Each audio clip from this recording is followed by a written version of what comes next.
Irmãos, vamos a mais um momento da liturgia da palavra que eu transmito nos meus endereços telemáticos para ser um ajudador dos presidentes de celebrações da palavra, celebração eucarística, grupos de oração, e seguindo o mandamento que Jesus deixou: ide pelo mundo e evangelizai, o que de graça recebestes, deem também de graça. Então faço isso como uma ordenança de Deus. Jesus, quem nos mandou fazer isso. Acesse meus endereços, é só digitar Paulo Roberto Maciel e você vai ao YouTube, Instagram, Facebook e blog. Para ir direto ao Instagram é @Paulo Roberto Maciel 6 /. Liturgia referente ao dia 10 de abril de 2025, quinta-feira, quinta semana da quaresma, no ano litúrgico C, cuja cor dos paramentos litúrgicos é roxa, conforme eu estou simbolizando aqui, né? Com essa placa no meu tronco. No rito temos a missa própria com prefácio da quaresma. Primeira leitura, leitura do livro do Gênesis, capítulo 17, versículos do 3º ao 9º. Naqueles dias Abrão prostrou-se com o rosto por terra, e Deus lhe disse: eis a minha aliança contigo, tu serás pai de uma multidão de nações. Já não te chamarás Abrão, mas o teu nome será Abraão, porque farei de ti o pai de uma multidão de nações. Farei crescer tua descendência infinitamente. Farei nascer de ti nações, e reis sairão de ti. Estabelecerei minha aliança entre mim e ti, e teus descendentes para sempre, uma aliança eterna para que eu seja teu Deus e o Deus de teus descendentes. A ti e aos teus descendentes darei a terra em que vives como estrangeiro, todo o país de Canaã como propriedade para sempre, e eu serei o Deus dos teus descendentes. Deus disse a Abraão: guarda a minha aliança, tu e tua descendência para sempre. Palavra do Senhor, graças a Deus. Agora o Salmo responsorial é o Salmo 104 na Bíblia Vulgata ou 105 na Bíblia de Jerusalém. Versículos 4º ao 5º, 6º ao 7º, 8º ao 9º, refrão 8º A. O Senhor se lembra sempre da aliança. Repitamos: o Senhor se lembra sempre da aliança. Procurai o Senhor Deus e seu poder. Buscai constantemente a sua face. Lembrai as maravilhas que ele fez, seus prodígios e as palavras de seus lábios. O Senhor se lembra sempre da aliança. Descendentes de Abraão, meu servidor, e filhos de Jacó, seu escolhido, ele mesmo, o Senhor é nosso Deus. Vigoram suas leis em toda a terra. O Senhor se lembra sempre da aliança. Ele sempre se recorda da aliança promulgada a incontáveis gerações, da aliança que ele fez com Abraão e do seu santo juramento a Isaque. O Senhor se lembra sempre da aliança. Repitamos: o Senhor se lembra sempre da aliança. Agora vamos aclamar o Santo Evangelho e depois proclamá-lo. O Evangelho de hoje é o escrito por São João Evangelista, capítulo 8, versículos do 51 ao 59. Glória a Cristo, palavra eterna do Pai que é amor. Repitamos a aclamação. Glória a Cristo, palavra eterna do Pai que é amor. Oxalá ouvisseis hoje a sua voz. Não fecheis os corações como em Meriba. Glória a Cristo, palavra eterna do Pai que é amor. Glória a Cristo, palavra eterna do Pai que é amor. O Senhor esteja convosco, Ele está no meio de nós. Proclamação do Evangelho de Jesus Cristo segundo São João. Glória a vós, Senhor. Pelo sinal da Santa Cruz, livra-nos Deus nosso Senhor dos nossos inimigos. Naquele tempo disse Jesus aos judeus: em verdade, eu vos digo, se alguém guardar a minha palavra, jamais verá a morte. Disseram então os judeus: agora sabemos que tens um demônio. Abraão morreu, e os profetas também, e tu dizes: se alguém guardar a minha palavra, jamais verá a morte. Acaso és maior do que o nosso pai Abraão, que morreu, como também os profetas? quem pretendes tu ser? Jesus respondeu: se me glorifico a mim mesmo, minha glória não vale nada. Quem me glorifica é o meu Pai, aquele que vós dizeis ser o vosso Deus. No entanto, não o conheceis, mas eu o conheço, e se dissesse que não o conheço, seria um mentiroso como vós. Mas eu conheço e guardo a sua palavra. Vosso pai Abraão exultou por ver o meu dia. Ele o viu e alegrou-se. Os judeus disseram-lhe então: nem sequer 50 anos tens e viste Abraão? Jesus respondeu: em verdade, eu vos digo, antes que Abraão existisse, eu sou.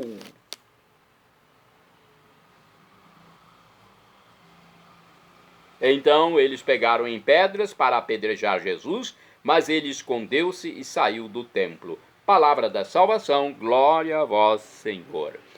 Primeira reflexão do livro Igreja em Oração, nossa missa no dia a dia. Deus estabeleceu com Abraão uma aliança, tornando Abraão pai de uma multidão de nações, conforme Gênesis capítulo 17, versículo 5. Esta aliança entre Deus e o patriarca constitui a visão que Abraão teve do dia de Cristo, que está em João capítulo 8, versículo 56, pois o Senhor Jesus é a descendência de Abraão. Em Cristo todos os povos continuarão ou constituirão um novo povo de Deus, uma assembleia dos redimidos, uma igreja com abrangência católica, nome que significa universal. Cristo em seu corpo, a igreja, cresce infinitamente. O anúncio do evangelho se propaga por toda a terra até a sua volta, a fim de que todos nele creiam e assim tenham vida. Mais uma reflexão de João, capítulo 8, versículos de 51 a 59, no livro Palavra e Vida. Existe uma frase dos judeus no evangelho de hoje que, de alguma maneira, resume o confronto que se reflete nos evangelhos destes dias e que culminará na morte de Jesus. Mas quem pensas que és tu? Jesus não tem um bom currículo, não pertence a uma família famosa, não estudou com nenhum rabi de categoria, não nasceu em Jerusalém. É só um judeu procedente da Galiléia pagã. Quem ele pensa ser para ensinar aos que já sabem tudo sobre Deus? É melhor que ele se cale. Não parece às vezes que somos também desses que sabem tudo? É para refletir, né? Às vezes a gente quer dar a entender que sabe tudo também. A gente não sabe tudo.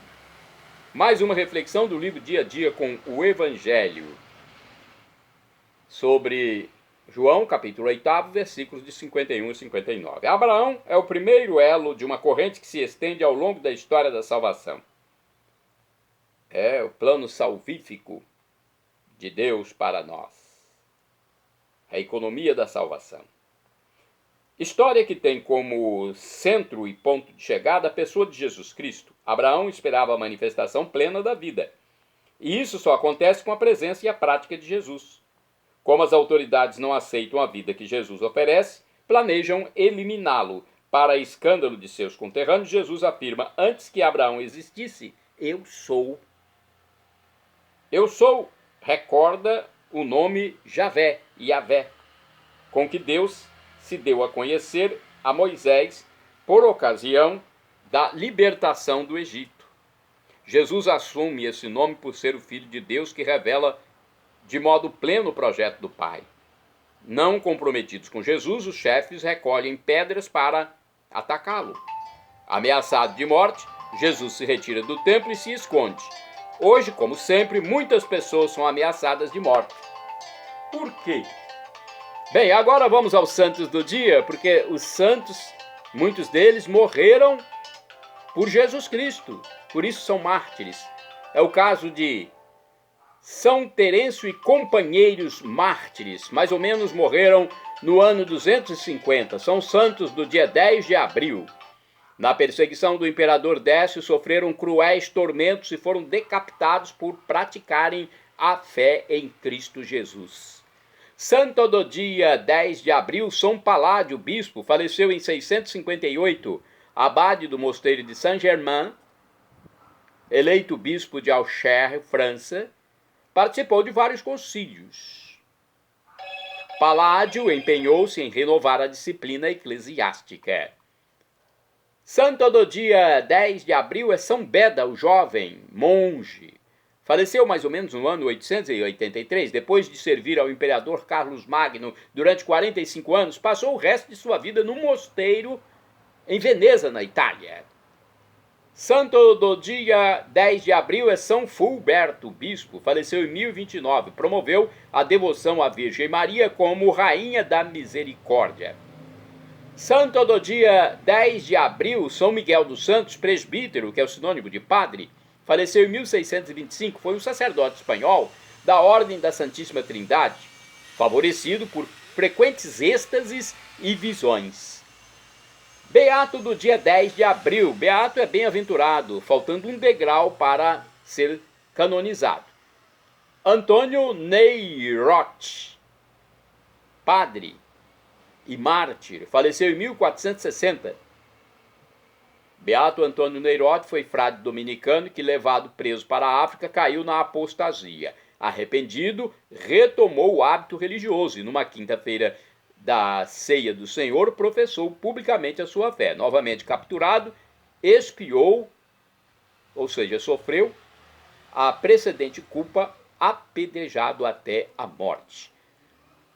Beato do dia 10 de abril, Marcos Fantuzzi de Bolonha, presbítero, sinônimo de padre, faleceu em 1479. Abraçou a pobreza evangélica. Marcos Fantuzzi de Bolonha agiu assim como verdadeiro franciscano. Pregou a palavra de Deus em diversas regiões italianas e foi eleito 3 vezes vigário-geral da Observância Cismontana. Beato do dia 10 de abril é Bonifácio Zukowski, presbítero, padre, sacerdote e também mártir. Faleceu em 1942. Foi um religioso franciscano, nascido na Lituânia. Morreu de pneumonia no campo de concentração de Auschwitz. Santa do dia 10 de abril, Santa Madalena de Canossa, virgem.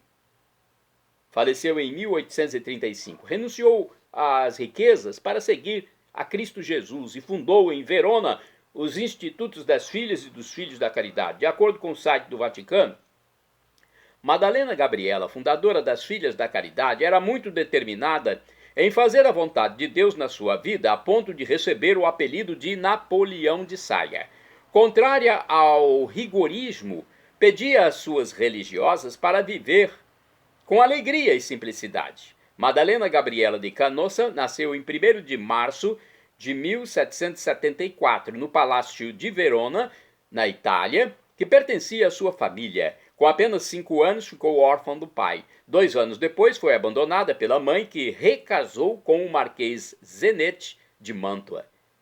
A educação de Madalena e de seus 4 irmãos foi confiada a uma governanta francesa bastante severa, que, não compreendendo o caráter da menina, a tratava com excessiva dureza. Aos 15 anos, Madalena foi acometida por uma febre misteriosa, como também por uma dor esquiática violência, e foi acometida também por uma dor esquiática violentíssima e uma grave forma de varíola. Olha, muitas doenças, hein? Os santos sofreram muito. Durante a convalescença, desabrochou nela a vocação religiosa e o desejo de entrar para o convento. Olha aí, a doença teve sua finalidade. Seu confessor, o carmelita Estevão do Sagrado Coração, a aconselhou a fazer um período de experiência no mosteiro de Santa Teresa, em Verona, e depois no das Carmelitas Descalças, em Conegliano. As experiências se concluíram com sua volta para casa por não ser idônea à vida claustral, a vida, de clausura para a oração. A priora propôs-lhe outro diretor espiritual, o padre Luiz Libera, que a exortou a prestar um serviço de caridade na sua família mesmo e no mundo. Em 1799, Madalena recolheu da rua 2 jovens abandonadas e as colocou provisoriamente em um apartamento no bairro mal afamado de São Zeno. Em 1804, hospedou em seu palácio Napoleão Bonaparte. De passagem por Verona, Napoleão teve a oportunidade de conhecer, olha, a providência divina, né? Napoleão, hein? O famoso Napoleão, imperador. Então, ele teve essa oportunidade de manter contato com a nossa santa. Ele conheceu e admirou Madalena e seu zelo apostólico, por isso ofereceu-lhe um mosteiro abandonado das agostinianas. Assim nasceu o primeiro Instituto das Filhas da Caridade, aprovado em 1816 pelo Papa Pio VII. No local, Madalena deu catecismo e assistência a enfermos, mas, sobretudo, instituiu escolas para a educação e formação de moças. Com o passar do tempo, surgiram novos institutos em Veneza, Milão, Bérgamo e Trento. No Instituto de Bérgamo, Madalena fundou o primeiro centro para professoras camponesas e, a seguir, a Ordem Terceira das Filhas da Caridade, aberta também às mulheres casadas ou viúvas. Nos últimos anos da sua existência, Madalena começou a ter frequentes crises de asma e fortes dores. Madalena Gabriela de Canossa foi beatificada em 1941 pelo Papa Pio XII e em 1988 canonizada pelo Papa João Paulo II. São Macário é santo de 10 de abril. De acordo com o site RS21, São Macário nasceu na Armênia no século XI. Seu nome significa feliz, bem-aventurado. Foi educado pelo seu padrinho, que era bispo da cidade de Antioquia. Ele se tornou sacerdote e bispo. Não sentindo que era sua vocação, pediu para deixar o episcopado e foi trabalhar com os mais pobres e necessitados. Viveu profundas experiências espirituais ao visitar a Terra Santa. Na região da Palestina, foi preso pelos muçulmanos, mas libertado milagrosamente. Trabalhou socorrendo vítimas de uma peste, vindo a falecer com a doença. Santa Gema Galgani, virgem, é santa de 10 de abril. De acordo com o site rs21.com.br, Gema, em certos períodos de sua atormentada existência, suportou afrontas de todo tipo. O demônio lhe aparecia, até na forma humana do seu confessor, para lhe sugerir coisas obscenas. Outras vezes lhe aparecia como um anjo luminoso. Desmascarado, desaparecia numa grande chama vermelha, deixando um monte de cinzas. Seguidamente batia nela, deixando-a inerte sobre o chão, onde a encontravam com o rosto inchado e ossos deslocados. Era, porém, frequentemente confortada pela companhia de Cristo, da Virgem Santíssima e do Anjo da Guarda. Chagas abertas reapareciam todas as semanas, acompanhadas de êxtase. Diante desses misteriosos fenômenos, que logo se tornaram motivo de curiosidade, o povo do quarteirão em Lucas, na Rua dos Borg, então, onde a santa morava, criou logo uma expressão adequada, a menina da graça. Era uma menina que cresceu muito depressa, amadurecida pela experiência da dor, filha do farmacêutico de Camiliaio, província de Lucas, órfã de mãe aos 8 anos, teve de socorrer os 7 irmãos. Poucos anos depois morreu também o pai dela e ela foi curada prodigiosamente de uma doença que a molestava. E a nossa santa, então, Gema, pediu para entrar no convento. Mas o seu pedido foi rejeitado. Foi aceita na casa do cavaleiro Mateus Giannini e irmãs passionistas cuidaram dela. Muitos que haviam batido a sua porta, movidos só pela curiosidade, saíam transformados na alma. Em sua humildade, julgava não ter pago ainda com a moeda do sofrimento o privilégio de ter sido associada à paixão de Jesus Cristo. Morreu aos 25 anos, em 1903, e era manhã do sábado de aleluia, de aleluia. Santa Gema Galgani, rogai por mim, rogai por nós. Shalom Adonai é uma expressão hebraica que significa a paz de Deus, é o que eu desejo para todos vocês. El Shaddai, também do hebraico, significa Deus onipotente, ele proverá aquilo que você deseja se for para o seu bem. O professor e escritor de mais de 100 livros da Igreja Católica, Felipe Rinaldo Queiroz de Aquino, em seu canal no YouTube, onde responde às nossas dúvidas, diz que Deus pode nos dar uma dessas 3 respostas quando suplicamos algo: sim, não ou espere. Acate qualquer das respostas, até o não. O pai terreno também dá um não para o filho quando percebe que é o melhor caminho. E agora eu clamo Maranatá, como dizemos nós católicos, ou Maranata, como dizem nossos irmãos das comunidades evangélicas ou protestantes. Não importa a pronúncia, o significado é o mesmo. Vinde, Senhor Jesus. É o juízo final. Quando os que aceitarem Jesus como Deus forem batizados e se arrependerem dos pecados diariamente, terão a vida eterna. Eu quero a vida perene, a vida definitiva, a vida para sempre com Deus, com os anjos, com todos os santos, com todos os discípulos de Cristo Jesus.